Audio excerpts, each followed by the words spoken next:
पाकिस्तान में एक बड़ी इन्वेस्टमेंट आने का इम्कान जाहिर किया जा रहा है। बहुत ज़बरदस्त है ये। सही। ठीक है, हम बहुत ज़्यादा सियासी मसलों में फंस जाते हैं, कभी टेक्नोलॉजी में भी आना चाहिए। ठीक है, मुझे ऐसा लगता है कि आने वाले दिनों में, महीनों में, सालों में पाकिस्तान जो है वो तरक्की करेगा जब पाकिस्तान के पास अपना फंड्स होंगे, अपने पैसा होगा, अपने ज़खायर होंगे, जिससे हम 70-80 साल से हम महरूम हैं। कौन सी की फीचर्स हैं जिनकी बुनियाद पर वो माइनिंग बआसानी कर सकता है? ब्लॉकचेन किस तरह क्रिएट होगी? ब्लॉक बनाने के लिए मैं सारी ट्रांजेक्शन को मैं लूँगा और उसको वैलिडेट करूँगा।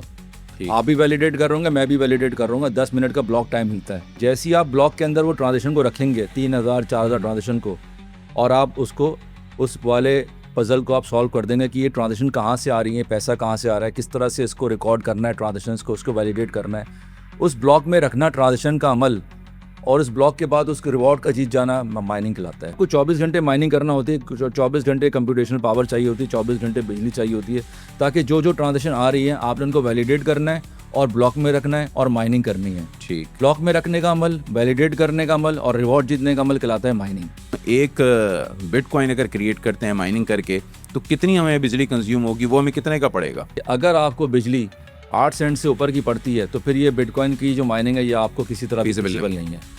उसकी वजह ये कि अगर आप खर्च की बिजली 22 सेंट की कर रहे हैं और आपको रिवॉर्ड भी इतना ही मिल रहा है, तो फिर फायदा क्या लगाने का? बिल्कुल। सिर्फ कॉइन में बिटकॉइन की माइनिंग होती है या दीगर कॉइन्स की भी माइनिंग होती है? कॉइन का मतलब होता है ब्लॉकचेन। सही है। ब्लॉकचेन में आपके पास जो है वो माइनर चाहिए होते हैं या वैलिडेटर चाहिए होते हैं और आपको नोट्स चाहिए होती हैं। जहाँ तक बात है टोकन की, वो लेयर 2 होते हैं, वहाँ पे माइनिंग की जरूरत नहीं होती, क्योंकि वो माइनिंग जिस आप मीम कॉइन की बात कर रहे हैं? मीम कॉइन है या लेयर 2 टोकन की बात करूँ मैं, या मैं टोकन की बात करूँ जो लेयर 2 के ऊपर है, सही है। उनको माइनिंग की खुद से माइनिंग की जरूरत नहीं होती। मेरी हमेशा एक मिसाल रहती है कि DHA में आज से 12 साल पहले 300 बिटकॉइन का एक घर आता था और आज वही घर 5 बिटकॉइन का आता है। इसको बिटकॉइन की मालियत बढ़ गई है? नहीं, उसकी वजह ये कि इसकी स्कैरसिटी है। अच्छा। इसकी पब्लिकेशन वैसी नहीं जिस तरह नोटों की हो रही है। इंडिया वैसे अब थोड़ा जाग गया है, बिल्कुल। ठीक है ना। उसने भी कहना ना, वो होश के नाखून लेना शुरू कर दिया, और वो जब ये सोचना शुरू कर दिया कि यार पाकिस्तान इतना क्यों रोल प्ले कर रहा है, स्मार्टली रोल प्ले कर रहा है ब्लॉकचेन एंड क्रिप्टो करेंसी, तो ये देख लें, मेरे ख्याल से हमारे हक में ये अच्छी बात।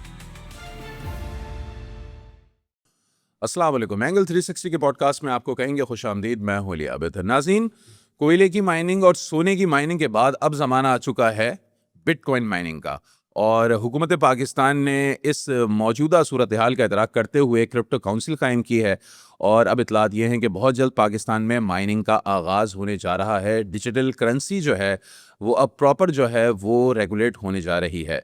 अब पाकिस्तान में चूँकि इतलात ये हैं कि 2.5 करोड़ से ज़ायद ऐसे यूज़र्स हैं जो इस वक्त क्रिप्टो करेंसी में काम कर रहे हैं। चूँकि रेगुलराइज नहीं है तो एग्जैक्ट फिगर्स भी सामने नहीं आती हैं और उनके फ़वाइद भी पाकिस्तानी मईशत को नहीं मिल पाते हैं।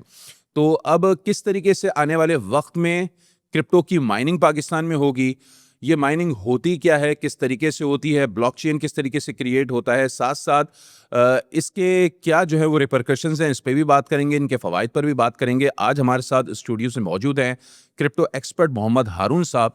उनकी तरफ चलते हैं और उनसे जानते हैं कि क्रिप्टो की माइनिंग किस तरीके से होती है, और सरकारी सतह पर पाकिस्तान चूँकि पहला मुल्क है जो अपने रिजर्व्स, जो स्ट्रेटेजिक रिजर्व्स हैं, वो बिटकॉइन में क्रिएट करने के लिए जा रहा है, तो इसका आने वाले वक्तों में पाकिस्तान की मईशत को क्या फ़ायदा होगा, तो ये जानेंगे मोहम्मद हारून साहब से। हमारे साथ स्टूडियोज़ में मौजूद हैं। अस्सलाम वालेकुम हारून साहब, कैसे हैं आप? ठीक ठाक हैं? जी वालेकुम सलाम, मैं ठीक हूँ, आप बताएं। अल्हम्दुलिल्लाह। अब चूँकि क्रिप्टो का दौर आ रहा है तो हमने कहा ज़रा आपको बुलाएं और कुछ अपने नाज़रीन को आपके ख़यालात से आगाह करें। ज़रा ये बताइएगा, माजी बीत की बात कर लें तो पहले तो सोने के सिक्के चलते थे, अशरफियाँ चलती थीं, फिर हमने देखा कि पेपर करेंसी आ गई, फिर उसके बाद बैंकारी सिस्टम आ गया, फिर उसके बाद ई बैंकिंग ने उसकी जगह ले ली। अब क्रिप्टो का दौर है और बिटकॉइन उसको लीड कर रहा है। तो ये जो पूरी ट्रांजिशन हुई है पिछले 150-200 सालों में, इस पर ज़रा एक नज़र डालिएगा, इसको कैसे देखते हैं आप?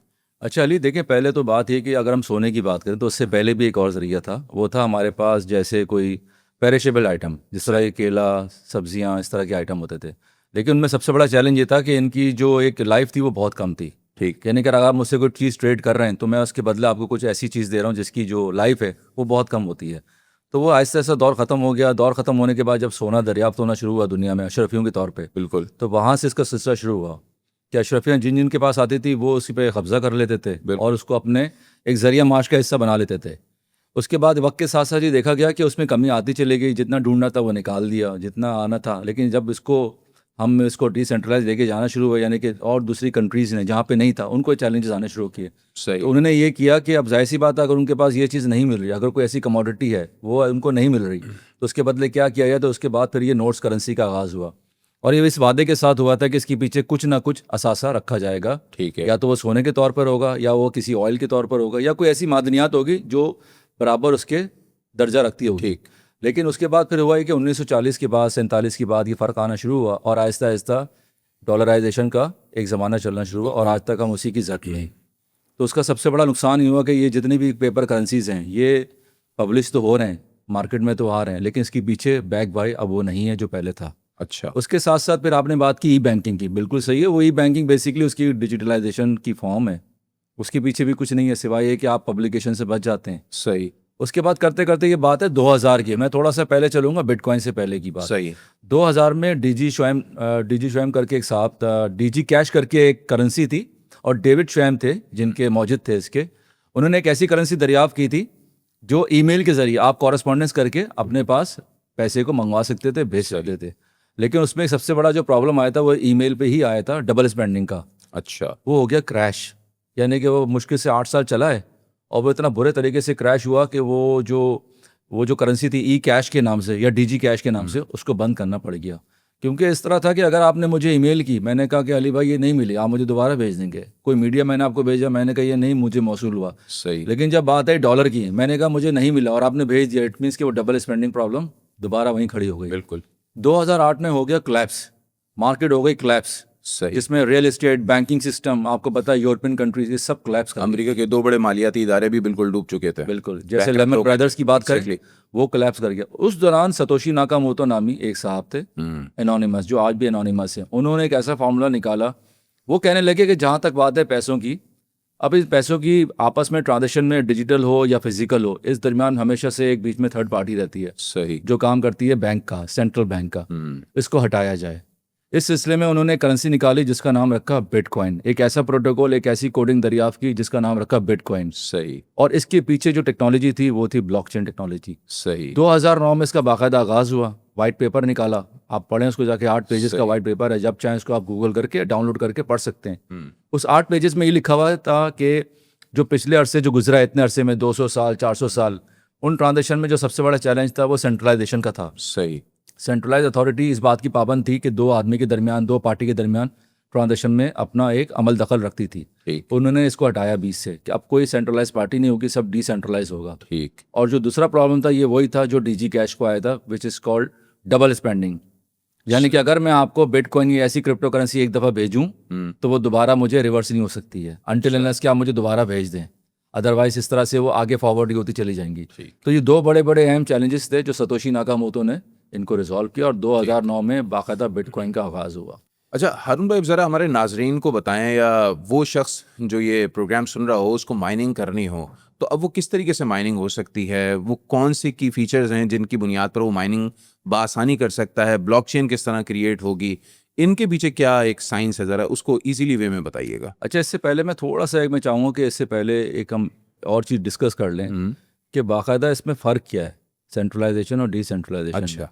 सेंट्रलाइजेशन में माइनिंग नहीं होती है, सेंट्रलाइजेशन में सिर्फ और सिर्फ डेबिट क्रेडिट होता है। ठीक है। रिकॉर्ड को डेबिट किया जाता है या क्रेडिट किया जाता है, यानी कि अगर हारून के अकाउंट में चीज़ डेबिट हो रही है तो अली के अकाउंट में क्रेडिट हो रही होगी। बिल्कुल। और वो एक ही पेपर पे, एक ही जगह, एक ही एक्सेल फाइल में लिखी जा रही होगी। बिल्कुल। इसमें कोई माइनिंग नहीं होती है as far as decentralisation is concern. क्योंकि देखें, डिसेंट्रलाइजेशन में डेबिट और क्रेडिट का कोई नहीं है, इसमें सिर्फ और सिर्फ ट्रांजेक्शन रिकॉर्ड हो रही होती हैं। ठीक। तो माइनिंग का वर्ड जब भी हम यूज़ करेंगे इसका मतलब ये है कि हमने ब्लॉक माइन करना है। सही। जब भी मैं आपसे कहूँ कि हम माइनिंग कर रहे हैं, इसका मतलब ये है कि हम ब्लॉक माइन कर रहे हैं। ठीक। फिर दोबारा समझें, जब हम कहते हैं ब्लॉक माइन कर रहे हैं, इसका मतलब ये है कि उस ब्लॉक के अंदर वो ट्रांजेक्शन रखी जा रही हैं जो रियल लाइफ ट्रांजेक्शन, इस वक्त रियल टाइम ट्रांजेक्शन एग्जीक्यूट हो रही हैं। ठीक। अब आप ये समझ लें कि मैं और आप माइनिंग मशीन है, ठीक है, और दुनिया भर से इस वक्त ट्रांजेक्शन हो रही हैं बिटकॉइन की, और हमारे पूल के अंदर वो ट्रांजेक्शन आ रही हैं जो अभी पेंडिंग है। सही। आपकी भी अपनी ताकत है मशीन की, मेरी भी अपनी ताकत है। आपकी शायद ताकत थोड़ी सी ज़्यादा है मुझसे, मेरी ताकत मशीन की कम है। तो मैं क्या करूँगा कि मैं वो ब्लॉक बनाने के लिए मैं सारी ट्रांजेक्शन को मैं लूँगा और उसको वैलिडेट करूँगा ठीक। आप भी वैलिडेट कर रहे होंगे, मैं भी वैलिडेट कर रहा हूँ, 10 मिनट का ब्लॉक टाइम मिलता है। सही। मिसाल के तौर पे मेरी कंप्यूटेशनल पावर कम है, आपकी थोड़ी ज़्यादा है। जैसे ही आप ब्लॉक के अंदर वो ट्रांजेक्शन को रखेंगे 3000 4000 ट्रांजेक्शन को, और आप उसको उस वाले पजल को आप सॉल्व कर देंगे कि ये ट्रांजेक्शन कहाँ से आ रही है, पैसा कहाँ से आ रहा है, किस तरह से इसको रिकॉर्ड करना है, ट्रांजेक्शन्स को उसको वैलिडेट करना है, उस ब्लॉक में रखना ट्रांजेक्शन का अमल, और उस ब्लॉक के बाद उसके रिवॉर्ड का जीत जाना माइनिंग कहलाता है। सही। यानी कि 10 मिनट के बाद पता चला कि जो अली हैं उनकी जो माइनिंग मशीन है वो जीत गई, और उनको एक पूरे ब्लॉक के ऊपर एक रिवॉर्ड मिला, और इस पूरे ब्लॉक को उन्होंने माइन किया। मैं थोड़ा स्लो, मेरी मशीन थोड़ी स्लो, तो पता ही चला कि मैंने जब माइनिंग करते करते जब मैं पहुंचा मंजिल मकसूद पे, उससे पहले आप वो माइन कर चुके थे। आपने उस ब्लॉक के अंदर वो तमाम ट्रांजेक्शन को रिकॉर्ड किया, वैलिडेट किया, और आप उसको नेटवर्क का हिस्सा बनाया, यानी कि आपने उसको ब्लॉकचेन के अंदर लेकर आए। तो ये मशीन कहाँ से मिलती है, ये मतलब कौन से मालिक ये मशीन क्रिएट कर रहे हैं? दूसरा ये कि कितने वॉट्स की होती है, कितनी ये बिजली जो है वो कंज्यूम करती हैं, ये भी ज़रा बताइएगा। अच्छा देखें, बिटकॉइन नेटवर्क जो अब की बार है, ये तो इतना ज़्यादा इस वक्त हैवी कंजम्पशन, यानी कि हैवी बिजली है। आप समझ लें कि 150 टेरावाट लेता है पूरी ये। एक बिटकॉइन क्रिएट करने नहीं, बिटकॉइन का जो नेटवर्क पूरा इस वक्त अच्छा। जब बन रहा होता है ना, ब्लॉक बना रहे होते हैं, तो हमें पूरी जो कंप्यूटेशन पावर चाहिए होती है, सही। बिजली चाहिए होती है, दैट इज़ अराउंड पूरे साल की मैं बात करूँ तो अच्छा, पूरे साल की। 150 टेरावाट चाहिए होती है। तो आप अंदाज़ा करें कि कितनी ज़्यादा बिजली चाहिए इसके अंदर।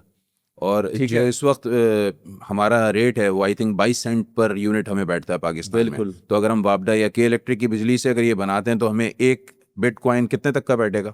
देखिए, पहले तो आ जाए कि मशीन कहाँ से मिलती है। मशीन बनती है चाइना में बनती है, और मशीन 2-3 एक ऐसी यूरोपियन कंट्रीज़ में बनती है, लेकिन डिपेंड करता है कि मशीन की अपनी कंप्यूटेशनल पावर कैसी है, हैशिंग पावर कैसी है। अच्छा। कुछ मशीनें ऐसी हैं जो 87 टेरावाट पे काम करती हैं, कुछ मशीन ऐसे हैं जो 100 से ऊपर टेरावाट पे काम करती हैं। ठीक है, तो डिपेंड करता है कि आप कितने टेरावाट की मशीन लगा रहे हैं। सही। नॉर्मली जो मशीन की प्राइस जो आती है हमारे पास 1800 वाट वाली, वो तकरीबन कोई $2000 की आती है। और अगर आप चले जाएँ 5-6 हज़ार वाट के ऊपर चले जाएँ, वो तकरीबन आती है कोई $6-7 हज़ार की। अच्छा। अब डिपेंड ये करता है कि या तो आप एक बड़ी मशीन लगा लें $6000 की, या आप 2-2 हज़ार करके आप 3 मशीन लगा लें। लेकिन आप 2-2 हज़ार करके 3 मशीन लगाने का फ़ायदा ये होता है कि वो जमा तो जाती है उनकी पावर, लेकिन अगर कोई एक मशीन ख़राब हो जाए तो आपकी कम से कम 2 मशीनें काम कर रही होती हैं। ठीक। लेकिन अगर पूरी एक 6000 की मशीन ख़राब हो गई तो आपकी बहुत बड़ा एक गैप आ जाता है आपकी माइनिंग में आपको। ठीक। क्योंकि इसमें आपको 24 घंटे माइनिंग करना होती है, 24 घंटे कंप्यूटेशनल पावर चाहिए होती है, 24 घंटे बिजली चाहिए होती है, ताकि जो जो ट्रांजेक्शन आ रही है आपने उनको वैलिडेट करना है और ब्लॉक में रखना है और माइनिंग करनी है। ठीक। ब्लॉक में रखने का अमल, वैलिडेट करने का अमल और रिवॉर्ड जीतने का अमल कहलाता है माइनिंग। सही है। और ये काम सिर्फ और सिर्फ डिसेंट्रलाइजेशन में होता है। सही। अच्छा, जो मैंने अभी सवाल किया था कि इस वक्त पाकिस्तान में जो बिजली एक आम आदमी को मिल रही है घर में, वो 22 सेंट पर यूनिट बैठ रही है। अब अगर उस हिसाब से हम एक बिटकॉइन अगर क्रिएट करते हैं माइनिंग करके, तो कितनी हमें बिजली कंज्यूम होगी, वो हमें कितने का पड़ेगा? देखिए, अंदाज़न ये लगाएं कि इस वक्त एक ब्लॉक में, इसके 2-3 तरीके हैं पहलू इसके ना, इसको जांचने के लिए। एक आम आदमी को समझाने के लिए ये है कि अगर आपको बिजली 8 सेंट से ऊपर की पड़ती है तो फिर ये बिटकॉइन की जो माइनिंग है ये आपको किसी तरह फिजिबल नहीं है। उसकी वजह ये कि अगर आप खर्च की बिजली 22 सेंट की कर रहे हैं और आपको रिवॉर्ड भी इतना ही मिल रहा है, तो फिर फ़ायदा क्या लगाने का। बिल्कुल। अगर एक मशीन 5-6 सेंट की बिजली लेती है, अब वो चाहे सोलर से ले, चाहे वो सब्सिडी में ले, कहीं से भी ले, ठीक। तब जाके उसके $180 बनते हैं। ये मैं बात कर रहा हूँ एक 1800 वाट वाली जो मशीन है, छोटी, जो सबसे छोटी मशीन होती है, सही। जिसकी कीमत इस वक्त $2000 की है। So now you can imagine कि if you are paying 5 to 6 cents per unit के हिसाब से उसको पे कर रहे हैं, then you can make $180 per month for mining bitcoin. ठीक है। अब आप किसी पूल के साथ मिल जाएं, आप अकेले इंडिविजुअल कर लें, इट्स अप टू यू। ठीक। तो मशीन आपके पास होनी चाहिए तकरीबन 1800-2000 वाट की, और बिजली की कॉस्ट आपको पड़नी चाहिए 5-6 सेंट से ज़्यादा नहीं पड़नी चाहिए। यानी कि सोलर फीजिबल रहेगा, या फिर हमें सब्सिडाइज रेट पे बिजली मिलेगी तो ही माइनिंग फीजिबल रहेगी? सोलर का एक सबसे बड़ा ड्रॉबैक ये है कि ये 24 घंटे नहीं रहता। आप अगर 24 वो तो घंटे नहीं, हाइब्रिड लगा सकते हैं ना, फिर आप तो फिर आपको लगा सकते हैं। जो भी आप सोलर लगाएं या आप हाइड्रो लगाएं, आप जो भी लगाएं, बिजली की कॉस्ट अगर आपको 5-6 सेंट से ऊपर पड़ती है तो फिर आपको फिजिबल नहीं है। ठीक। तो अट्रैक्शन यहाँ पर आएगी जब गवर्नमेंट इसको सब्सिडी देगी। सही। तो जो बाहर माइनिंग फर्म्स हैं, जब वो अपना एक्सपेंशन करेंगी तो वही देखेंगे कि मैं अगर किसी यूरोपियन कंट्रीज़ में या यूएसए में या किसी ऐसे यूई कंट्री में, अगर if they are paying 10 cents per unit and Pakistan is charging only 6 cents per unit, तो जाहिर सी बात, वो 4 सेंट बचाने के लिए यहाँ पर आएगी। 4 सेंट बचाने के लिए वो पाकिस्तान में हैवी इन्वेस्टमेंट करेंगे, और ये होना है। ठीक है। अच्छा, अब ये भी बताइएगा, बहुत सारे लोग यही जानते हैं, जो सुनने में आता है, डिजिटल मीडिया पे चल रहा होता है, bitcoin mining, bitcoin mining.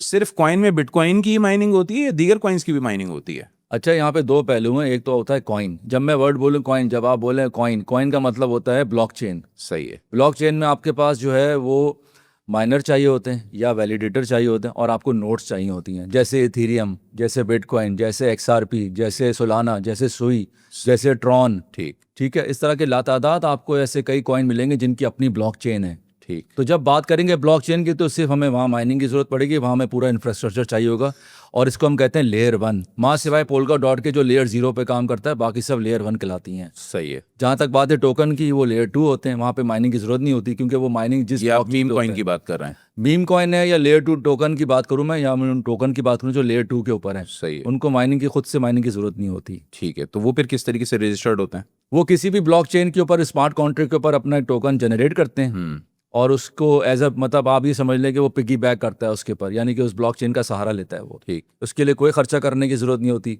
Depend करता है कि यूज़ केस क्या है। मेरे पास ऐसे बहुत सारे प्रोजेक्ट आते हैं जो लेयर 2 से रिलेटेड होते हैं, जिनमें पैसा अच्छा बनता है, उनकी कीमत बहुत कम होती है। वो यूज़ केस उनके ऐसे जैसे AI है, AI एजेंट है, डीप इंड है, इसके अलावा जीरो नॉलेज सिंक्रोनाइज्ड है, इसके अलावा RWA है।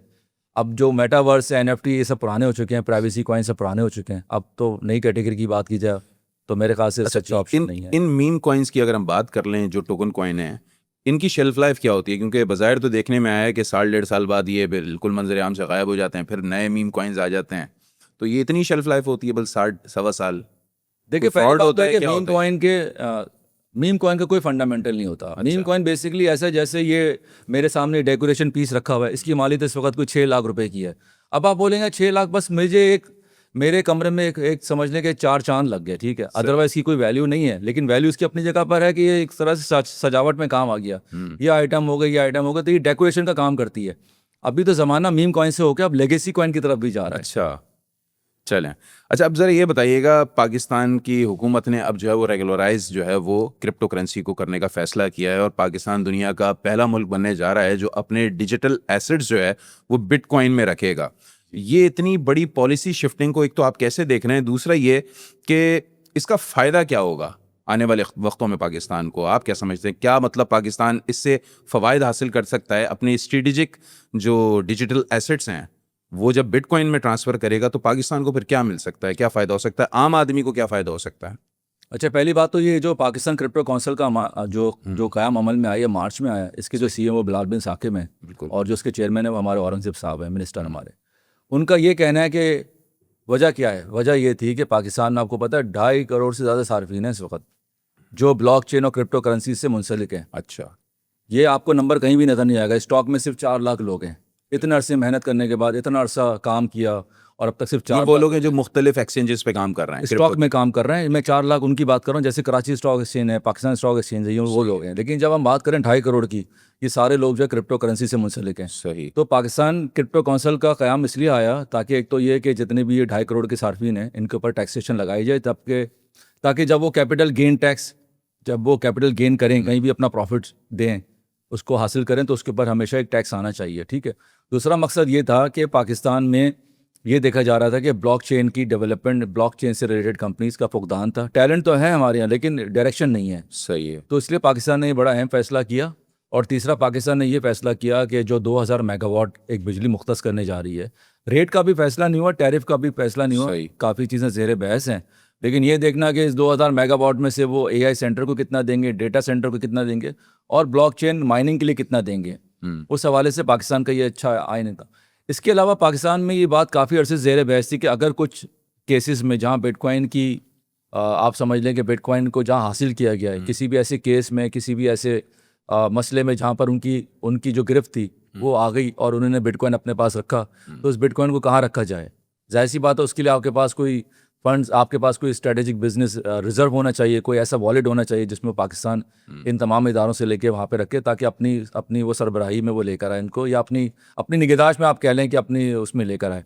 इसके अलावा जब ये बिटकॉइन माइनिंग फर्म को जब बिजली देंगे तो जाहिर सी बात है वो टैरिफ अप्लाई करेंगे। अब आया वो 5 सेंट का टैरिफ हो या 7 सेंट का टैरिफ हो, तो मैं हमेशा हर प्रोग्राम में कहता हूँ, मैं सुनने वाले भी मेरे सुने, अगर गवर्नमेंट भी इस लेवल पे सुन रही हो, तो कभी भी आप उनको PKR में और USDT में या USD में ना उनको टैरिफ लेकर आएँ, उस टैरिफ को लेकर आएँ बिटकॉइन में, क्योंकि उन फर्म को भी बिटकॉइन ही मिल रहा होता है। बिल्कुल। तो वो उसमें से कुछ चंक वो आपको दे देंगे अब सवाल ही पैदा होता है कि ये 2000 मेगावाट यानी कि 1800 मेगावाट जो सिर्फ और सिर्फ ब्लॉकचेन के लिए जाएंगी, उनमें से कितना आप बिटकॉइन हासिल कर सकते हैं। तो मेरा एक रफली है, मैं हो सकता है मैं गलत भी हूँ, 1600 से 1800 बिटकॉइन माइन होंगे इस 1800 मेगावाट। अच्छा जी बिल्कुल।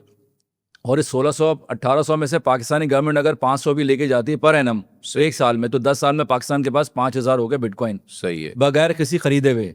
सिर्फ आपने बिजली दी और रिटर्न में आपको बिटकॉइन मिल गया जो माइनिंग फर्म ने आपके हिस्से में दे दिया। और ये अंदाजन क्या इन्वेस्टमेंट बन रही होगी कि पाकिस्तानी गवर्नमेंट कितने की बिजली दे रही होगी और वो जो बिटकॉइन आ रहे होंगे वो कितने के आ रहे होंगे। अगर हम इस वक्त रेट चल रहा है $1,19,000 का एक बिटकॉइन चल रहा है, तो कितनी बिजली खर्च होगी और कितने हमारे पास कॉइन आएंगे। देखिए पहले तो अभी ये सोच लें कि आपने ये बिटकॉइन लेके खर्च नहीं करना है, आपने इसको रिजर्व बढ़ाते रहना है अगले 5 साल 10 साल तक। अब आप जो बिजली जो आप अदा कर रहे होंगे आप उसको लॉस करें बुक को ऐसा, क्योंकि आप इसकी वैल्यू इंक्रीमेंट, अगर आपके पास PKR आता है, अगर आपके पास USD आता है, तो जाहिर सी बात है ये तो स्टेबल्स हैं, ये तो नहीं आपको ऊपर लेके जाता है। लेकिन जब बिटकॉइन की बात करें और 10 साल में अगर आप लगा लें estimate, if it can go up to $1 million, तो अब आप लगा लें कि आपके पास $5 बिलियन के प्योर रिजर्व आ जाएंगे। इसके लिए फिर आपको किसी के पास जाने की जरूरत नहीं है। ठीक। जहाँ तक बात करते हैं कि इन्वेस्टमेंट कितनी आनी है, तो ये तकरीबन मैंने एक एस्टिमेट किया है, ये आप लगा लें $600 से $700 मिलियन की इन्वेस्टमेंट चाहिए इस 1800 मेगावाट 2000 मेगावाट के लिए। अच्छा, पिछले 40-50 सालों की अगर बात करें तो दुनिया भर के जो स्ट्रेटेजिक रिजर्व्स होते हैं वो गोल्ड की तरफ मुंतकिल हो गए थे। तो अब ये जैसे ही क्रिप्टो की तरफ मुंतकिल होना शुरू होंगे तो गोल्ड मार्केट तो फिर मेरे ख्याल में बिल्कुल फारिग हो जाएगी। बिल्कुल ऐसी होना। देखें डिजिटल गोल्ड को बिटकॉइन हम कहते हैं, बिटकॉइन का दूसरा नाम डिजिटल गोल्ड है। ये लाया इसलिए गया है क्योंकि गोल्ड एक सेंट्रलाइजेशन का काम करती है। अब आज अगर हम जिस जगह बैठे हैं यहाँ पर अगर गोल्ड निकलता है तो ये इनकी इजारादारी हो गई। आज अगर हम अफ्रीका में बैठे हों गोल्ड निकलता है उनकी इजारादारी हो, तो gold still is centralise as far as the bitcoin is concern, the digital gold is concern. Bitcoin को हासिल करने के लिए आप कहीं भी माइनिंग कर सकते हैं, दुनिया के किसी भी हिस्से में बैठ के माइनिंग कर सकते हैं। आपको सिर्फ इंटरनेट चाहिए होता है और आपको सिर्फ और सिर्फ बिजली और मशीन चाहिए होती है। इसका मतलब है ये प्योर डिसेंट्रलाइजेशन की तरफ जा रही है। दूसरी बात है कि जो आने वाली नस्लें हैं, जो आने वाली अब जो जनरेशन्स हैं, उनकी नज़र में ये टेंजिबल आइटम्स की कोई वर्थ नहीं है, कोई वैल्यू नहीं रहेगी। वो कहाँ कैरी कर सकते हैं। हर कोई चाहता है मेरे पास एक मोबाइल फ़ोन हो, इसमें सब कुछ मेरा सासा हो, मैं जब चाहूँ मैं इसको लेके जाऊँ। तो फ्रीडम ऑफ मनी का जो कॉन्सेप्ट है वो डिजिटल वॉलेट हो मेरे पास, जो भी पे करना है मैं इजीली पे कर सकूं। ठीक है। अच्छा, अब ज़रा ये भी बताइएगा कि अभी कुछ ही दिनों पहले एक अमेरिकन कंपनी ने पाकिस्तान क्रिप्टो काउंसिल के साथ एक मुआहिदा किया है। पाकिस्तान में एक बड़ी इन्वेस्टमेंट आने का इम्कान जाहिर किया जा रहा है। और अहम बात यह है कि वो जो अमेरिकन कंपनी है उसमें अमेरिकन बिलियनियर्स के शेयर्स हैं, ख़ुद अमेरिकी सदर डोनाल्ड ट्रंप के भी उसमें शेयर्स हैं। हिंदुस्तान में भी इस खबर को बड़ा जो है वो ज़बरदस्त तरीके से देखा गया है और ख़ास तौर पे तनकीदी नज़र से देखा गया है, लेकिन क्योंकि पाकिस्तान के हक़ में एक बड़ा जो है वो अहम फैसला दिखाई दे रहा है। ये कितना फीसिबल होगा पाकिस्तान के लिए कि अगर ये चीज़ें मटीरियलाइज हो जाती हैं, ये अमेरिकन फर्म पाकिस्तान आती है, क्रिप्टो में इन्वेस्टमेंट करती है, कितना फीसिबल होगा फिर? देखिए पहली तो बात है कि बड़ी खुशाइन बात है, जिसका भी फैसला था, जिसने भी स्टेप लिया पाकिस्तान की तरफ से, मैं कहता हूँ कि बहुत ज़बरदस्त था ये। सही। ठीक है, हम बहुत ज़्यादा सियासी मसलों में फंस जाते हैं, कभी टेक्नोलॉजी में भी आना चाहिए। ठीक है, ठीक। पाकिस्तान के हालात ये हैं कि पाकिस्तान खुद गरीब है, आवाम शायद अमीर है। मुझे लगता है कि पाकिस्तान जो है आइंदा आने वाले अरसे में दिनों अवाम अमीर है सर, इस तरह तो नहीं। ठीक है ना, अवाम अगर अमीर है, लेकिन मैं ये कहता हूँ कि पाकिस्तान इतना अमीर है, खुद पाकिस्तान इतना अमीर मुल्क नहीं है। हम अपनी ज़िंदगी तो गुजार के चले जाते हैं, लेकिन पाकिस्तान को हम कुछ देखे नहीं जाते। ठीक। मुझे ऐसा लगता है कि आने वाले दिनों में, महीनों में, सालों में पाकिस्तान जो है वो तरक्की करेगा जब पाकिस्तान के पास अपना फंड्स होंगे, अपने पैसा होगा, अपने ज़खायर होंगे, जिससे हम 70-80 साल से हम महरूम हैं। अब बात करते हैं इस कंपनी की। ये कंपनी का नाम है WLF, वर्ल्ड लिबर्टी फाइनेंशियल्स। ये ट्रम्प बैक सपोर्ट कंपनी है। ठीक। और इसने यहाँ विजिट किया आज से कोई 2 महीना पहले, और इसने बात नोट की कि पाकिस्तान की एक बड़ी पॉपुलेशन चूँकि क्रिप्टो करेंसी से मुंसलिक है, लेकिन जो यहाँ पे फुकदान था वो यहाँ पे AI डेटा सेंटर का, यहाँ की एजुकेशन का, यहाँ पर ब्लॉकचेन से रिलेटेड डेवलपमेंट का। तो उन्होंने फैसला किया कि पाकिस्तान को ये $20 मिलियन की इन्वेस्टमेंट करेंगे in terms of education. $20 million, $20 million की, $2 करोड़ की इन्वेस्टमेंट करेंगे, जो एक बहुत अच्छी बात है। मेरे ख्याल से पाकिस्तान में आपको पता है टैलेंट की कमी नहीं है, सिर्फ डायरेक्शन की कमी है। तो एक तो फोकस उनका ये है कि यहाँ पर हम AI और AI जो इससे रिलेटेड जो टेक्नोलॉजी है, इसके अलावा जो ब्लॉकचेन टेक्नोलॉजी है, जो डेटा सेंटर से रिलेटेड जो टेक्नोलॉजी है, उसके ऊपर फोकस किया जाए, उस पर एजुकेशन दी जाए, और जो हमारे यहाँ पे टैलेंट मौजूद है जो बाहर चला जाता है, आपको पता है, उसको रोका जाए ताकि वो यहीं पाकिस्तान में तरक्की करे, पाकिस्तान को जो है वो पाकिस्तान की इकॉनमी में एक अहम रोल प्ले करे। इसके अलावा बात करते हैं WLF खुद क्या है। WLF की जो कंपनी थी आज से कोई 1.5 साल पहले इसका वजूद में आया था, और ये ट्रम्प बैक सपोर्ट कंपनी थी और उनके बेटे ही चलाते हैं इसको। मेजर शेयर होल्डर्स में 1-2 और बड़ी इसमें कंपनीज हैं। Currently they are holding more than 130-140 million dollar worth of token as well. अच्छा, ये मैं आपको बता दूं, बहुत सारे टोकन की लिस्ट आपको जाके, बल्कि अभी रिसेंटली इनका अपना टोकन भी लॉन्च हुआ है वो WLF के नाम से। तो ट्रम्प आपको पता है बड़ा एग्रेसिवली रोल प्ले कर रहे हैं। वो चाहते हैं कि दुनिया में USA एक बड़ा हब, एक बड़ा जाइंट एक बन जाए। और मज़े की बात ये कि माइनिंग से रिलेटेड मैं आपको बता दूं कि फाउंड्री USA जो इस वक्त में, अगर आप नेटवर्क पे जाके कभी चेक करें तो बिटकॉइन की माइनिंग में सबसे बड़ा जो इस वक्त पूल है वो है फाउंड्री USA का। उसके बाद इतनी मशीनें हैं कि अगर आप उसके अगर आप फार्म हाउस बनाना शुरू करें, यानी कि जो माइनिंग फार्म हाउस बनेंगे वो हमारे यहाँ पे 3 बड़े बड़े ऑटोमोबाइल के आप समझ लें फैक्ट्री के बराबर हैं। कैन यू इमेजिन के, क्योंकि उसके बाद मशीन ही तकरीबन कोई 9 लाख 10 लाख 1 करोड़ से ज़्यादा मशीन है। एक मशीन का जो रिग बनता है तकरीबन 1400 मशीन का रिग बनता है। नाउ यू कैन इमेजिन कि वो कितने बड़े साइज़ पर वो माइनिंग कर रहे होंगे, क्योंकि अमेरिका चाहता ही है कि वो क्रिप्टो में, डिजिटल गोल्ड में, बिटकॉइन में और बाकी ऐसे जो टोकनाइजेशन की हम बात करें वहाँ पे वो लीड करे दुनिया में। ठीक। तो पाकिस्तान के लिए मैं ये कहता हूँ बहुत अच्छी बात है। मुझे बहुत मतलब सुन के मुझे खुशी भी होती है कि चलो ठीक है, देर आए दुरुस्त आए पाकिस्तान। और जहाँ तक आपने बात की ना इंडिया की, ये बड़े मज़े की बात है, क्योंकि अभी मैं एक पॉडकास्ट देख रहा था जिसमें इंटरव्यू था, कोई अभिषेक नामी एक साहब थे इंडियन के। वो तो जितना उन्होंने लथाड़ा इस वक्त अपनी गवर्नमेंट को। देखें, जब दुश्मन आपके बारे में एक ज़रा सी भी कोई आपकी तारीफें करने लगे ना, इसका मतलब है आप सही डायरेक्शन में जा रहे हैं। लेकिन हिंदुस्तान तो काफी पहले जो है वो रेगुलेट कर चुका है क्रिप्टो को। नहीं, हिंदुस्तान ने सिर्फ रेगुलेशन जो लेकर आया था वो टैक्सेशन के हवाले से लाया था। अच्छा, ठीक है।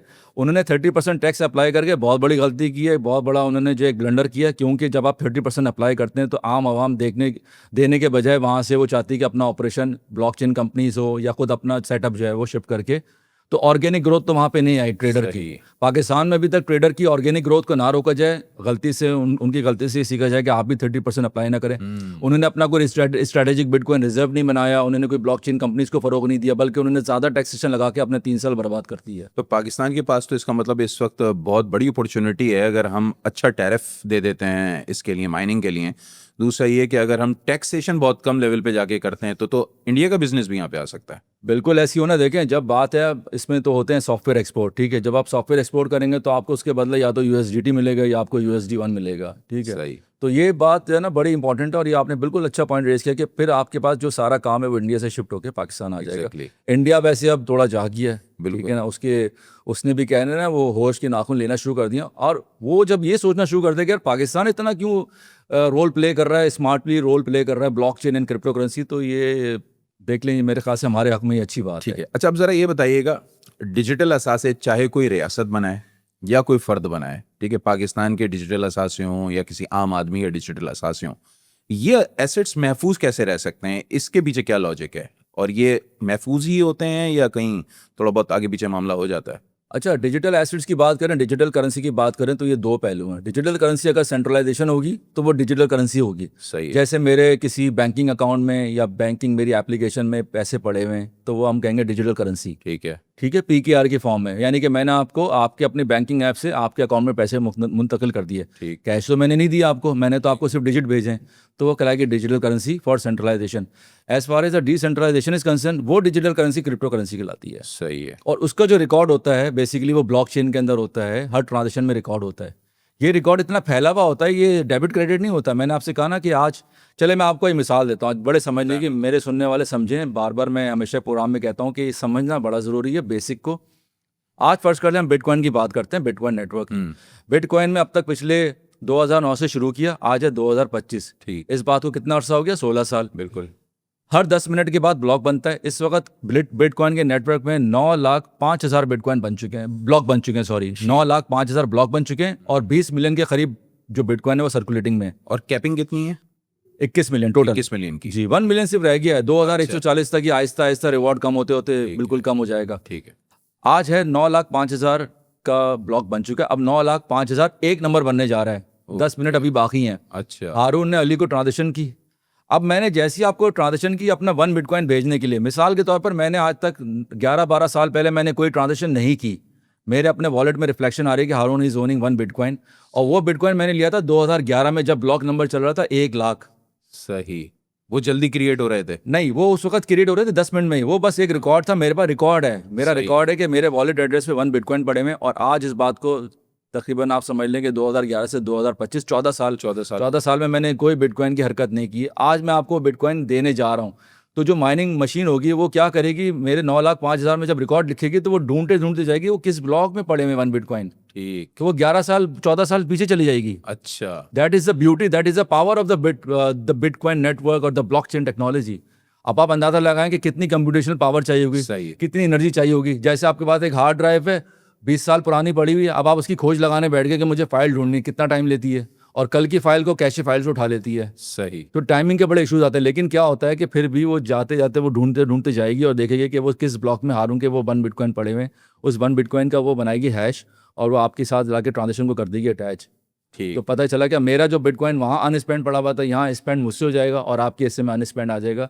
ये इसकी सिक्योरिटी खासियत। फीचर्स हैं जिसकी वजह से ये आपने जो बात की ना डिजिटल करेंसी की, डिजिटल करेंसी जो क्रिप्टो करेंसी वो यहाँ रोल प्ले करती है। अब ये सारा रिकॉर्ड चूंकि मौजूद है ब्लॉकचेन पर, तो मेरे वॉलेट में आप बिटकॉइन जो आ रहे होंगे वो 0 आ रहे होंगे और आपके बिटकॉइन के वॉलेट में आ रहे होंगे 1। ठीक।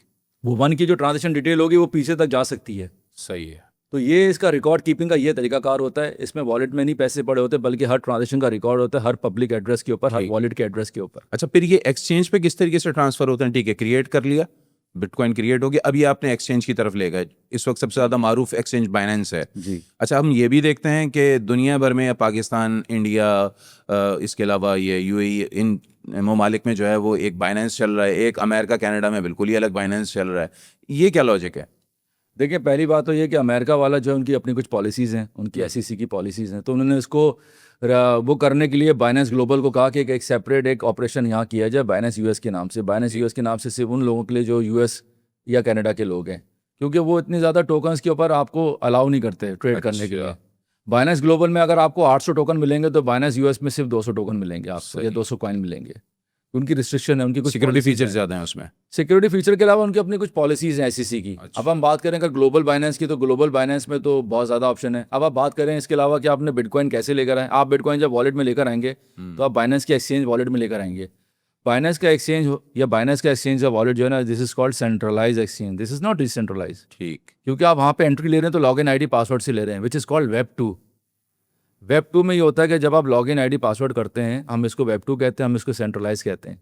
सही। तो आपने क्या किया कि आपने अपने पास टोकन मंगवाने के लिए अपने बाइनेंस की जो है वो लॉगिन ID किया आपने, और वहाँ से आपने ID जनरेट किया, आपने जो भी पब्लिक एड्रेस है या जो भी रिसीविंग एड्रेस है वहाँ पर आपने बिटकॉइन मंगवा लिया। अब बिटकॉइन का जो कस्टोडियन है, पहले वाले केस में आप बिटकॉइन के कस्टोडियन थे, इस वाले केस में आप बाइनेंस कस्टोडियन हो जाएगी। बाइनेंस जिम्मेदारी लेगी कि हाँ, अली के जो बिटकॉइन पड़े हुए हैं बाइनेंस में, वो अली की ID के ऊपर पड़े हुए हैं। ठीक। अच्छा, अभी कुछ दिनों पहले ये खबर आई थी कि पिछले अगर माली साल की बात करें तो यूएई में $30 बिलियन की इन्वेस्टमेंट आई है क्रिप्टो करेंसी की फील्ड में। पाकिस्तान में भी जैसे कि आपने कहा कि अभी $2 करोड़ जो है वो अमेरिकन फर्म इन्वेस्ट करने जा रही है, तो ये तो एक पीनट की बात हो गई ना। अगर खित्ते में देखें तो बिलियन दर बिलियन डॉलर्स की बातें हो रही हैं क्रिप्टो को लेकर। तो पाकिस्तान में कितना बड़ा खला है, मतलब आप क्या समझते हैं कि कितनी इन्वेस्टमेंट हो सकती है अगले 5 साल या 10 सालों में क्रिप्टो को लेकर? देखिए, जो आपने बात की ना इतने बिलियन डॉलर की, ये अबू धाबी की कंपनी थी, अबू धाबी में है, और इसने $2 बिलियन की सरमायाकारी की USD1 में। अच्छा। इन्होंने बाकायदा स्टेबल कॉइन खरीदे हैं। सही। वो सरकारी कंपनी थी जो उनकी। जी, सरकारी कंपनी है, तो ये समझ ले कि वो जो USD1 खरीदे गए हैं तो $2 बिलियन के खरीदे गए हैं। ठीक। उन्होंने अपने पास रिजर्व में USDT नहीं बल्कि USD1 स्टोर कर लिए हैं। ठीक। और ये आपको पता है USD1 जो ये WLF यानी कि ट्रम्प बैक सपोर्ट जो कंपनी है, ये उसका स्टेबल कॉइन है। उन्होंने उसके पीछे अपनी जो है वो T-bills जो भी होते हैं उनके अपने जो एक बॉन्ड वगैरह होते हैं या कोई ऐसा उसमें पीछे अमाउंट रखते हैं ना, ताकि उसको बैक सपोर्ट रहे। इसको जितने USD1 आपको सर्कुलेटिंग में नजर आएंगे, उसी के पीछे आपको वो उन्होंने कुछ गिरवी में रखवाया होगा अपने पास। सही। इस तरीके से तो ये सरमायाकारी जो आई है सिर्फ प्योर आपकी उसमें मनी में आई है, खाली सरमायाकारी कि आपने अपने स्टेबल कॉइन परचेज कर लिए। पाकिस्तान अभी स्टेज पे नहीं है। ठीक है। लेकिन पाकिस्तान का ये अच्छा इकदाम है कि जब वो माइनिंग करेगा, बिटकॉइन बढ़ाएगा, रिजर्व बढ़ेंगे, तो आज अगर 5,000 बिटकॉइन 5-6 साल 10 साल में हो जाते हैं, और अगर ये मालियत उसकी चली जाती है $1 मिलियन की, फिर आप देखें वो $5 बिलियन आपके पास प्योर असासी आपके अपने होंगे। ठीक है। अच्छा, एक और भी चीज़ ये है कि दुनिया भर में, यूरोप की बात करें, अमेरिका कनाडा की बात करें, तो वहाँ पे तो क्रिप्टो ATMs लग गई हैं जी। तो ये किस तरीके से वर्क करती हैं? आपके पास तो मोबाइल में है ना, अगर कोई आपका कोई भी क्रिप्टो करेंसी है, कोई भी कॉइन है आपके पास, वो तो मोबाइल में, आप मोबाइल के जरिए ATM से कैसे जो है वो आप पैसे निकालेंगे? और वो पैसे मतलब पेपर करेंसी के तौर पे निकलते हैं, क्या होता है वो, किस तरीके की ATMs होती हैं? देखिए, ATM की ज़रूरत इसलिए पड़ती है, जैसे हम बात करें UAE की, दुबई की बात करें, वहाँ पे आपको ऐसे ATM नज़र आएंगे जहाँ पर आप जाएं और आप कहते हैं कि मेरे पास पड़े हैं बिटकॉइन, आई नीड कैश, सही ठीक है ना, या मेरे बैंक अकाउंट में पैसे डाल दो ताकि मैं कुछ चीज़ें वहाँ खरीद सकूँ जहाँ पे बिटकॉइन नहीं दस्तियाब है। सही है। यानी कि बिटकॉइन एज ए ट्रांजेक्शन नहीं यूज़ हो सकता। आप किसी ऐसी शॉप पर जाएँ, आप उससे कहें कि यार मुझे बिटकॉइन की से ख़रीदना है चीज़ें, तो वो कहता है बिटकॉइन की अवेलेबिलिटी नहीं है, एक्सेप्शन नहीं है। आप मुझे AED दे दें, या तो कैश दे दें, या मुझे बैंक की उसमें दे दें आप ट्रांजेक्शन पे। तो फिर आप जाते हैं ATM, और ATM में जाने के बाद क्या होता है कि ATM आपको ट्रांजेक्शन आपसे बिटकॉइन परचेज़ कर लेती है, और वो परचेज़ करने के बाद जो भी कन्वर्जन रेट आता है, ज़्यादातर वो अप्लाई करती हैं 5 to 7% का ट्रांजेक्शन फ़ीस। अच्छा। यानी कि लेट सपोज अभी बिटकॉइन चल रहा है इस वक्त $1,18,000 $19,000 का, ठीक है। मेरे पास पड़े में 10,000 बराबर डॉलर के bitcoin, which is around point, समझ लें 0.08 बनते हैं ये सही। BTC, ठीक है। अब आप ये देखें कि 0.8 BTC, 0.08 BTC के हिसाब से मैंने जब ट्रांजेक्शन की, तो जो अमाउंट मेरे पास गिरेगी $10,000 के बराबर जो AED आएंगे, या तो मेरे अकाउंट में आ जाएंगे या मुझे वो कैश दे देगी मशीन। ठीक। वो सिस्टम करने के लिए कंपनी ऐसी दुनिया भर में काम कर रही हैं, जैसे सिंप्लेक्सिस कंपनी है, बहुत सारी ऐसी कंपनी हैं जिन्होंने ATM मशीन भी दे दी है। जब आपने ख़रीदना होगा तो आप पेपर नोट रखेंगे, उसके अंदर आप डॉलर रखें, AED रखें, और उसके बदले आपको वो एक रिसीट जनरेट करेगी, और आप उसको स्कैन करके अपने वॉलेट में वो बिटकॉइन मंगवा लेंगे। सही। तो इस तरह का खरीदो फरोख्त थोड़ा सा ही कॉम्प्लिकेटेड है, बट वन टाइम आप जब कर लेते हैं एक दफ़ा इसको, तो आपको इस पर अबूर हासिल हो जाता है। अभी तकरीबन कोई 2 हफ्ते पहले खबर आई कि एमिरेट्स एयरलाइन, जो दुनिया की नंबर 1 एयरलाइन है, उसने कहा कि अब हम टिकट जो है वो बिटकॉइन लेकर भी जो है वो सेल करना शुरू कर देंगे। उसके बाद देखा कि एकदम जो है वो 10 to 12% का बिटकॉइन की कीमत में जंप भी आ गया। ये भी कहा जा रहा है कि आने वाले वक्तों में मज़ीद मालियाती इदारे जो है वो बिटकॉइन को कबूल करेंगे। अगर कैश की जगह बिटकॉइन भी पे करना है तो वो कर सकते हैं आप। ये किस तरीके से फिर पे होगा, मतलब उनके वॉलेट में किस तरीके से ट्रांसफ़र किया जाएगा, मतलब क्या प्रोसीजर होगा? अच्छा, थोड़ा टेक्निकल है, ये बात तो खैर पुरानी हो चुकी है, और अब मैं देख भी रहा हूँ कि दुबई में चीज़ें हो भी रही हैं और लोग पे भी कर रहे हैं इसके बदले। बिटकॉइन के नेटवर्क पे जो सेकंड लेयर बनती है उसे कहते हैं लाइटनिंग नेटवर्क। उसमें आप बिल्कुल मामूली सी भी रकम दे सकते हैं, सेंटों के हिसाब से भी। अच्छा।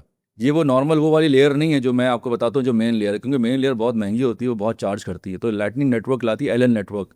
कभी हम डिस्कस करेंगे इसके ऊपर, काफ़ी देर, मतलब इसमें टाइम चाहिए समझने के। ये समझ लें कि जो आपने छोटी ट्रांजेक्शन करनी है ना, छोटी ट्रांजेक्शन, आपको पता है कोई वीज़ा, डेबिट, मास्टर कार्ड, कभी आपने देखा आपने 2 सेंट की करनी हो ट्रांजेक्शन, कभी करेगा वो? आपने कभी आपने जाके कार्ड पंच कराया, बोले यार मुझे मेरा ना 50 पैसे डिडक्ट कर लो, आपसे डिडक्ट नहीं कर सकते, मिनिमम आपसे रुपीज़ चार्ज करेगा। बिल्कुल। But as far as a lightning network is concern, bitcoin के हवाले से वो आपको $0.00008 भी डिडक्ट कर सकता है आपके अकाउंट से।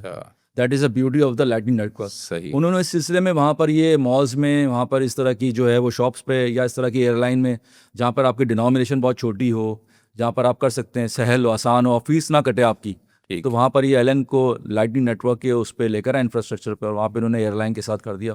और होना ही यही आइंदा जाके दुनिया भर में कि जो मोड ऑफ पेमेंट है, जो बार्टर सिस्टम होगा, वो आपका शिफ्ट हो जाएगा क्रिप्टो करेंसी बिटकॉइन की तरफ, because bitcoin crypto currency is now becoming a free global economy. सही। इसमें ना कोई टैक्सेशन होती है, ना इसमें सिर्फ और सिर्फ कस्टोडियन आप होते हैं, इसमें कोई सेंट्रलाइजेशन नहीं होती है। ये दुनिया में एक ऐसी चीज़ बनने जा रही है जो हमारे ट्रेडिशनल सिस्टम से बहुत मुख्तलिफ है। ये कम्प्लीटली आइसोलेटेड तो सिस्टम। फिर ये ट्रेडिशनल सिस्टम का क्या होगा, जो मौजूदा बैंकिंग सिस्टम काम कर रहा है, या जो कैश इकोनॉमी है, इसका क्या होगा, या हम क्या कहें, इसकी शेल्फ लाइफ कब कितनी रह गई है? देखिए, ट्रेडिशनल सिस्टम जो है वो सबसे बड़ा, मुझ पर ये कि मैं कह सकता हूँ, अगर आप इजाज़त देता हूँ, it's one of the biggest scam in the world, traditional system, because they are publishing the notes. अब एक सवाल है, मेरा सवाल ये कि इस कमरे में हम 10 लोग मौजूद हैं। आज मैं ये सबको पानी देता हूँ, मैं सबकी प्यास बुझ जाएगी। आज हम सबको यहाँ फूड सप्लाई करते हैं, भूख मिट जाएगी। आज मैं सबको पैसे ला के दूँ, सब अमीर हो जाएंगे। लेकिन सवाल ये पैसे तो छप रहे हैं, फिर लोग क्यों नहीं अमीर हो रहे? इसका मतलब है ये पैसा कहीं और जा रहा है। सही। ये पैसा किसी ऐसी जेंट्री में जा रहा है, ये पैसा किसी ऐसी क्लास में जा रहा है जिससे जो आम तबका है वो गरीब से गरीब होता चला जा रहा है। सही। As far as a free global economy is concern, मेरी हमेशा एक मिसाल रहती है कि DHA में आज से 12 साल पहले 300 बिटकॉइन का एक घर आता था, और आज वही घर 5 बिटकॉइन का आता है। इसमें बिटकॉइन की मालियत बढ़ गई है? नहीं, उसकी वजह ये कि इसकी स्कैरसिटी है। अच्छा। इसकी पब्लिकेशन वैसी ही नहीं जिस तरह नोटों की हो रही है। मेरा आप सवाल समझें आप। सही है। तो इसका मतलब है कि cost of productivity is reducing day by day. तो कल को जब ये दुनिया में आएगा, तो अब आप अंदाज़ा लगाएं कि ट्रेडिशनल सिस्टम की जो वर्थ है हमारे, वो $900 ट्रिलियन की है, $900 ट्रिलियन, और ये आपके पास सिर्फ 21 मिलियन की सप्लाई है। तो अगर मैं इसको रफली कैलकुलेट करूँ, मैं ये एज्यूम करूँ कि ये इसको बैक कर लेगा इसको, तो every bitcoin must be in the range of $43 million. सही। गोल्ड इस मामले में हो गया failed, because gold is centralise. Digital gold, bitcoin is decentralise. जब तक ये डिसेंट्रलाइज रहेगा, जब तक ये सिक्योर रहेगा, आप देखिएगा इसकी वर्थ इतनी बढ़ जाएगी कि ऑटोमेटिकली ट्रेडिशनल सिस्टम के ऊपर हावी हो जाएगा ये। अच्छा हारून भाई, अब आजकल ये बातें भी सामने आ रही हैं कि इंटरनेशनली 2026-27 ये आखिरी साल होंगे, पूरी दुनिया कैशलेस हो जाएगी, पेपर करेंसी का वजूद ही ख़त्म हो जाएगा। तो वो आपको क्या लगता है कि फिर किस तरीके से ये सारी चीज़ें जो है वो तिजारत कैसे होगी? जिस तरीके से अभी आपने कहा कि सिर्फ एक बिटकॉइन है जिसमें हम देख रहे हैं कि ठहराव है, बाकी तो अप एंड डाउन मुसलसल चले जा रहा है दीगर कॉइन्स में, तो क्या फिर इंटरनेशनल ट्रेड टोटल बिटकॉइन की तरफ चली जाएगी? क्या होगा? नहीं, देखें, बिटकॉइन की जो बात है, bitcoin is not a stable coin. जब हम बात करते हैं स्टेबल कॉइन की, जैसे USDT है, इस तरह EUSD है या FUSD है या इस तरह USD1 है, इस तरह की लातादाद आपको स्टेबल कॉइन नज़र आएंगे सही। जो बहुत सारी ब्लॉकचेन पे बनाए गए। तो मुझे ये लगता है कि जो आने वाले महीने हैं, साल हैं, इनमें जो स्टेबल कॉइन्स हैं ये सब खत ले जाएंगे, क्योंकि बहुत आसान होते हैं, ये बॉर्डरलेस होते हैं। इसके ऊपर आपको कोई भी किसी भी अपने सिस्टम के साथ उसको इंटीग्रेट करने की ज़रूरत नहीं पड़ती। आपके पास USD पड़े हों, USDT पड़े हुए हों, मेरे पास USDT पड़े हों, हम आपस में एक्सचेंज करेंगे, एक दूसरे के प्रोडक्ट लेंगे। तो एक मुझे डिफरेंट एक फिनोमिना होता हुआ नज़र आ रहा है वर्ल्ड में, और इसके लिए सबसे बड़ा चैलेंज है वो हमारे जो इदारे हैं ना, वो उसको रोकते हैं। सही। सिर्फ हमारे इदारे नहीं, बाकी भी इदारे रोकते हैं, क्योंकि उनकी जाहिर सी बात है, मईशत, उनका जो पहिया चलता सी वजह से जो बड़ी जो नामी ग्रामी जो कंपनीज़ हैं, जो कार्ड आपको पता है, क्रेडिट कार्ड हो गई, डेबिट कार्ड वगैरह की जो नहीं कंपनीज, इनके ऊपर बहुत बुरा असर आएगा इनके ऊपर। ठीक। क्योंकि जब एक आम आदमी अपने पास वॉलेट में वो कस्टोडियन बन जाएगा खुद ही, देखिए होता क्या है, जब सेंट्रल बैंक की बात करते हैं, बैंक की बात करते हैं, तो इसमें डिपॉजिटर कौन होता है? बैंक होता है ना। आज हमारा पैसा बैंक के पास है, बिल्कुल। कैश हमारे पास होता है, लेकिन जहाँ हमें कैश की प्रॉब्लम्स है वहाँ हम अपने पैसा कहाँ रखते हैं? बैंक में। तो बैंक हो गया डिपॉजिटर, तो डिपॉजिटर हो जाएगा ख़त्म दुनिया से। सही। आप ही डिपॉजिटर बन जाएंगे। इसलिए सेंट्रल बैंक डिजिटल करेंसी का आना भी ये हमारे तमाम कमर्शियल बैंक के लिए एक बहुत बड़ा चैलेंज है। वो चाहते भी नहीं कि वो आए, क्योंकि CBDC का मतलब ये होता है कि सिर्फ आपकी रियासत होगी और आवाम होगी। लास्ट क्वेश्चन, आप कह रहे हैं कि पाकिस्तान में क्रिप्टो के यूज़र जो हैं वो 2.5 करोड़ से ज़ायद हैं, और हर कोई इस वक्त आपके इस पॉडकास्ट में जो देख रहा होगा वो यही सवाल करवाना चाहता होगा, रन बुल कब आ रहा है? कब ऐसा लंबा जो है ना छक्का लगने वाला है, छलांग लगने वाली है कि वो कॉइन जो अभी $2000 का है वो 6000 पे पहुंच जाए, या बिटकॉइन अभी 119 पे ट्रेड कर रहा है तो ये $1.5 या $2 लाख पे चला जाए? यानी का इम्कान है?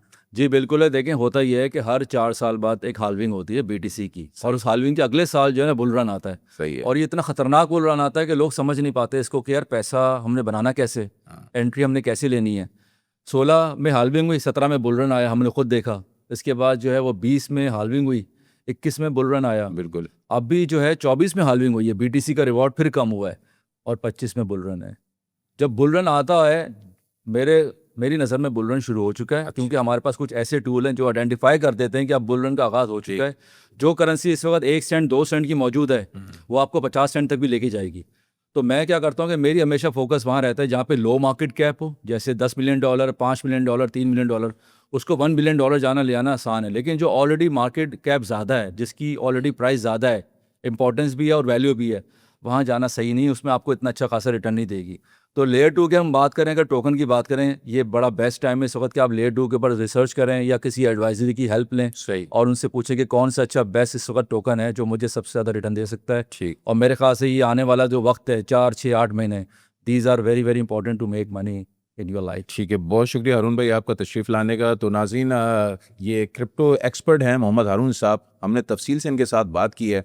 और जैसे कि अब ये जो बात सामने आ रही है, जिस तरीके से पिछले 2-3 सालों में हम देख रहे हैं कि सोने की जो कीमतें हैं वो आलमी सतह पर बहुत तेज़ी से बढ़ी हैं, तो अब लग ये रहा है कि सोने की कीमतें या तो रुक जाएंगी या फिर नीचे की तरफ आएंगी, और अब जो नया दौर आ रहा है वो टोटल जो है वो क्रिप्टो करेंसी का दौर आ रहा है। और इसी बुनियाद पर हुकूमत पाकिस्तान ने भी बहुत बेहतर इनिशिएटिव लिया और क्रिप्टो काउंसिल कायम की है। पाकिस्तान में बाकायदा सरकारी सतह पर माइनिंग का आगाज़ भी होने जा रहा है। आज का पॉडकास्ट देखने का शुक्रिया। अगर अच्छा लगे तो कमेंट में ज़रूर बताइएगा। साथ साथ हमारा चैनल लाजमी सब्सक्राइब कीजिएगा। अगर हमें फेसबुक, इंस्टा और टिकटॉक पे फॉलो कर रहे हैं तो हमारे पेजेस को लाजमी लाइक कीजिएगा, फॉलो भी कीजिएगा। मुझे दीजिए इजाज़त। अस्सलाम वालेकुम।